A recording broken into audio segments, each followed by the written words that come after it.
and put it more in the game. That's all I gotta say. Okay, okay. There used to be a place called GamePlex.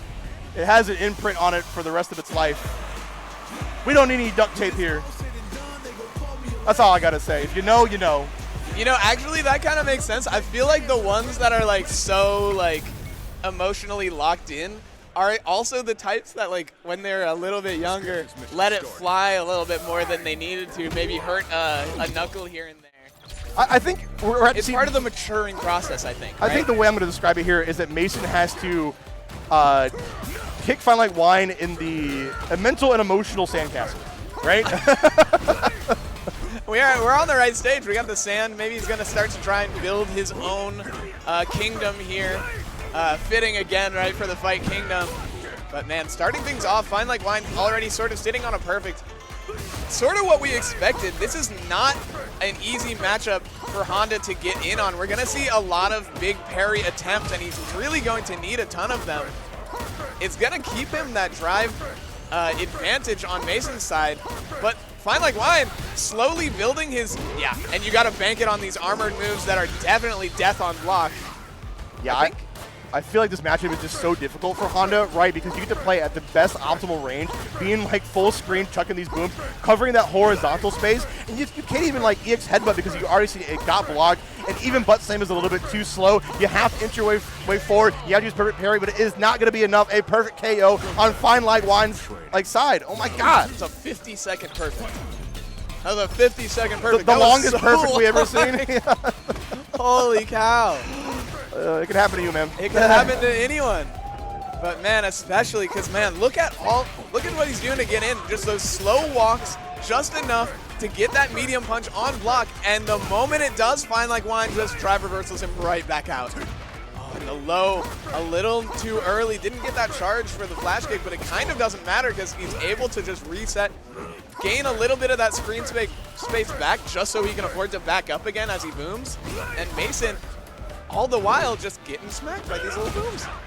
Okay, Mason has a chance here, gets a knockdown, able to get conversion as well. Mason has to take advantage of this really quickly. FineLikeWine already drive reverse and putting them in that exact same situation that we don't like to be in here. You know what? Not all games can be quick. They can't be all brutal.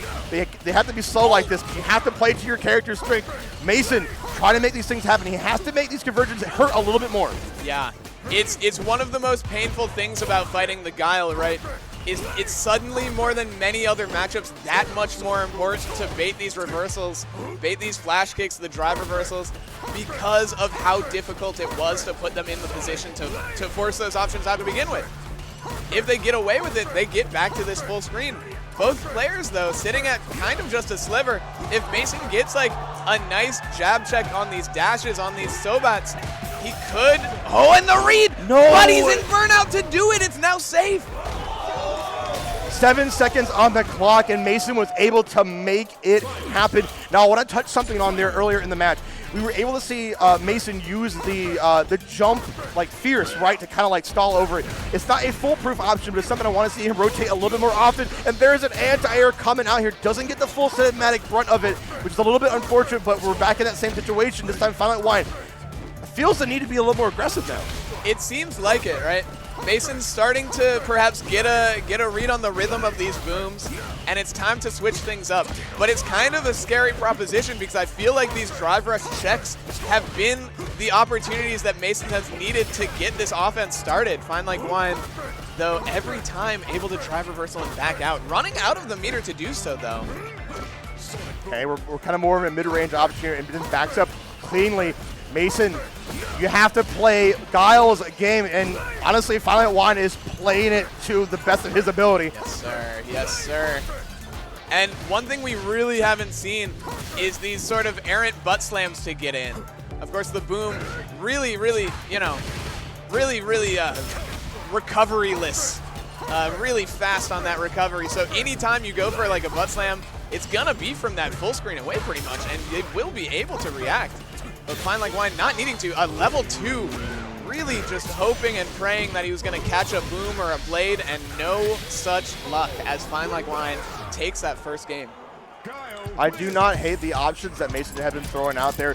There's unfortunately not in the right position. If he's able to get just a smidge closer, I feel like they'll be a little bit more potent here.